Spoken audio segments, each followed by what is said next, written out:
Imagine um rei coberto de glória, aclamado como um deus. Mas em questão de instantes, seu corpo começa a apodrecer vivo. Ele grita, se contorce em agonia, enquanto algo rasteja dentro dele, devorando-o por dentro. Essa foi a morte de Herodes, um fim tão cruel que ficou marcado como uma das piores mortes da Bíblia. Mas o que levou um rei tão poderoso a ser destruído dessa forma? A resposta começa muito antes. As ruas de Jerusalém estavam inquietas. O cheiro de sangue ainda pairava no ar desde que Tiago, irmão de João, foi executado. Um golpe rápido, seco, uma espada riscando a carne e um corpo sem vida caindo no chão. A multidão assistiu. Uns comemoraram, outros baixaram os olhos, temendo que a lâmina estivesse cada vez mais próxima. Herodes Agripa percebeu o efeito. A cada nova perseguição, sua popularidade crescia entre os líderes judeus. Era como alimentar uma besta insaciável. Quanto mais ele dava, mais queriam. E agora, o rei queria repetir o espetáculo. Seu próximo alvo era Pedro. A captura aconteceu sem resistência. Noite fechada, soldados marchando e tochas iluminando o rosto do pescador. Algemas apertavam os pulsos do apóstolo. Herodes não queria apenas prendê-lo, queria um julgamento público, uma exibição que solidificasse seu domínio. Mas não agora. A Páscoa se aproximava e o povo estava distraído. Pedro foi jogado em uma cela. Correntes o prendiam e 4 grupos de soldados se revezavam para garantir que ele não escapasse. O rei dormiu satisfeito naquela noite, seguro de que tinha tudo sob controle. Mas ele não imaginava que o céu o observava. A cela era fria, úmida e sufocante. O cheiro de pedra molhada se misturava ao suor dos soldados. Pedro dormia. Como alguém pode dormir na véspera da morte? Ali estava ele, caído contra as correntes, respirando tranquilo, enquanto os guardas ao seu lado permaneciam atentos. Lá fora, a cidade descansava. Mas em algum lugar escondido, como brasas sobre a cinza, os seguidores de Jesus, a igreja, estavam em fervorosa oração por Pedro. O medo os envolvia, mas eles não se calavam. Vozes sussurravam preces, suplicando pelo milagre. Foi então que aconteceu. Um clarão repentino. A cela se inundou de uma luz que não vinha de tochas. Uma presença dominou o espaço, e Pedro acordou. Algo tocou seu ombro e disse: "Levanta-te depressa." As correntes vibraram e caíram no chão, sem mãos humanas, sem chaves, apenas caíram. Os guardas, imóveis, como estátuas sem alma. Pedro ficou de pé, ainda sem entender se era um sonho ou se aquilo realmente estava acontecendo. "Cinge-te a cabeça e calça sandálias." Ele obedeceu. Suas mãos tremiam. A porta da cela se abriu sem que ninguém a tocasse. O corredor escuro parecia se estender ao infinito, mas cada passo que davam, as portas à frente simplesmente se abriam. Nenhum alarme, nenhum grito, apenas o som ritmado de seus passos. O último portão se abriu. O caminho para a liberdade estava diante dele. Pedro sentiu o vento frio no rosto, e em algum lugar nos corredores do palácio, Herodes ainda acreditava que seu plano estava intacto.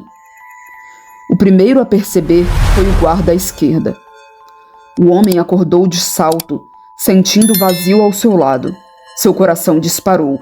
O prisioneiro havia sumido. O outro soldado acordou em seguida.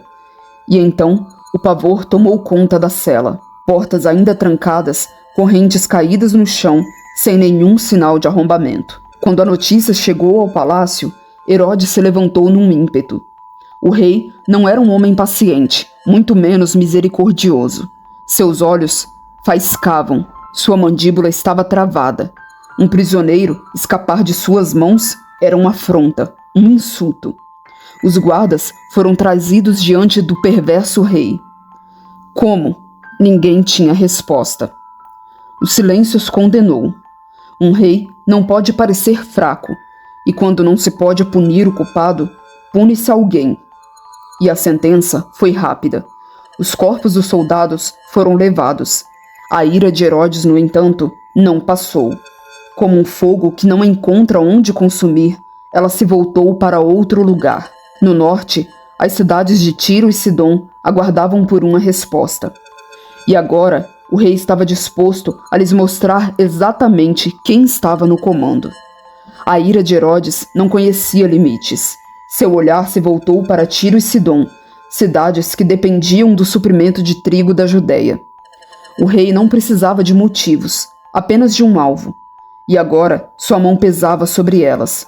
O comércio foi cortado e a fome começava a rondar. Mas os líderes daquelas cidades não eram tolos. Sabiam que para sobreviver precisariam apaziguar a fúria do rei. E encontraram um caminho. O homem chamado Blasto, oficial de confiança de Herodes. Foi por meio dele que conseguiram uma audiência, um último recurso para salvar seu povo. O dia chegou. Herodes vestiu seu manto real, tecidos reluzentes, bordados que brilhavam ao sol. Quando ele entrou, no grande salão, um silêncio tomou conta. Cada passo que dava ecoava pelas paredes. Ele subiu ao trono e olhou para a multidão. Olhos suplicantes, mãos entrelaçadas. Então falou. Sua voz preencheu o ambiente, poderosa, calculada. Ele não precisava gritar para ser ouvido. O peso de sua presença já era suficiente. Cada palavra era como um fio de ouro entrelaçando com orgulho e poder. Cada palavra era como um fio de ouro entrelaçado com orgulho e poder. O povo ouvia embriagado pela eloquência do rei, esquecendo por um momento a fome que os consumia. E então alguém gritou, uma voz vinda da multidão, um eco que se espalhou como um incêndio. Voz de um Deus e não de homem. Outros repetiam, as palavras ganharam força, como um coro exaltando sua grandeza. Herodes sorriu e, sem saber, selou seu destino ali naquele momento. É impressionante ver nessa história como somos facilmente manipulados quando buscamos mais as coisas desse mundo do que as coisas do reino. O povo que rejeitava os apóstolos foi manipulado pela fome. Quando estamos presos nas circunstâncias daqui, sem a provisão da fé, o próprio algoz toma o lugar de Deus. O povo se esqueceu que era o próprio Herodes a quem estavam adorando que os colocou naquela situação. Os aplausos ecoavam como ondas, quebrando contra as muralhas do palácio. Voz de um Deus e não de um homem. As palavras se repetiam, cada vez mais altas, fervorosas, como um cântico de adoração. Herodes permaneceu imóvel por um instante, sentindo o peso daquela aclamação. Deus? Não era isso que sempre buscou? O olhar do rei percorreu a multidão. Rostos extasiados, olhos brilhando de veneração. E então ele aceitou. Não corrigiu, não negou, não desviou o olhar. Permitiu que a glória subisse como um incenso diante de si. Seu peito inflou e um sorriso satisfeito se desenhou em seus lábios. O sol brilhava sobre suas vestes, fazendo o tecido reluzir como se o próprio céu confirmasse. Mas o céu não se cala e não iria permitir aquilo. Num instante, algo mudou. Herodes foi imediatamente ferido pelo próprio Deus. Uma dor súbita e cortante rasgou seu ventre. Um aperto terrível, como se mãos invisíveis rasgassem suas entranhas e as torcessem sem piedade. O rei cambaleou, a sua visão ficou turva, o suor, frio, escorreu por sua testa. Seu sorriso se desfez. As vozes de adoração se misturaram a murmúrios confusos. Os olhos do rei se arregalaram, seu corpo fraquejou. Ele tentou se recompor, erguer-se com a dignidade de um soberano, mas algo dentro dele se contorcia, algo vivo, algo faminto. Herodes caiu. E no chão de mármore frio começou a perceber o horror do que o consumia. O corpo de Herodes se enrijeceu em um espasmo. Sua boca se abriu num grito mudo, mas o som não saiu. A dor era insuportável. Um fogo ardendo por dentro, uma lâmina invisível rasgando-o de dentro para fora. Seus servos correram para ampará-lo, mas ao invés de autoridade, viram um homem derrotado, consumido por algo que ninguém ousava nomear. Os médicos foram chamados às pressas, mas ao se aproximarem, recuaram horrorizados. O cheiro, algo pútrido, algo que não deveria emanar de um homem vivo. Os vermes, aquelas criaturas que deveriam devorar apenas mortos, agora se banqueteavam de um rei ainda vivo. O palácio que minutos antes ressoava com a adulação do povo, agora estava mergulhado no pavor. Servos se entreolhavam, sem saber se deviam ajudá-lo ou fugir. Nenhum deles jamais vira castigo tão terrível. Mas Herodes ainda respirava. E o pior que a dor, pior que a degradação, era a consciência. Ele sabia que aquilo não era algo natural. Sabia que não era apenas uma doença, mas o seu julgamento. O orgulho que inflamou seu peito agora o devorava. Seu corpo, sua glória, sua própria existência, tudo estava se desfazendo diante de seus olhos. E então, entre espasmos, ele tentou falar, mas suas palavras nunca foram ouvidas. O cheiro podre se espalhava, invadindo as narinas dos servos que se afastavam com nojo e horror. O outrora imponente Herodes já não era um homem, mas um cadáver ainda respirando. A notícia se espalhou, primeiro entre os corredores, depois pelo palácio, até alcançar as ruas.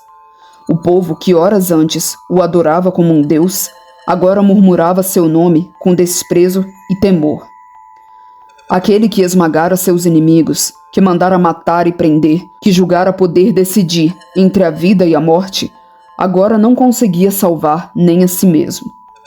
E então, quando a última fagulha de consciência se esvaiu de seus olhos, algo maior acontecia, além das muralhas do palácio. Algo que nenhuma tirania, nenhum rei corrompido, nenhum império poderia deter. Um crescimento mais avassalador ainda da igreja estava por vir. Herodes entrou para a lista dos reis que pagaram com a própria vida por não entender que Deus não divide sua glória com ninguém e que todo o poder e autoridade é dado por ele. Ninguém pode ter isso sem que Deus permita. Dele, por ele e para ele são todas as coisas. Espero que esse vídeo tenha te edificado. Se inscreva, comente e até o próximo.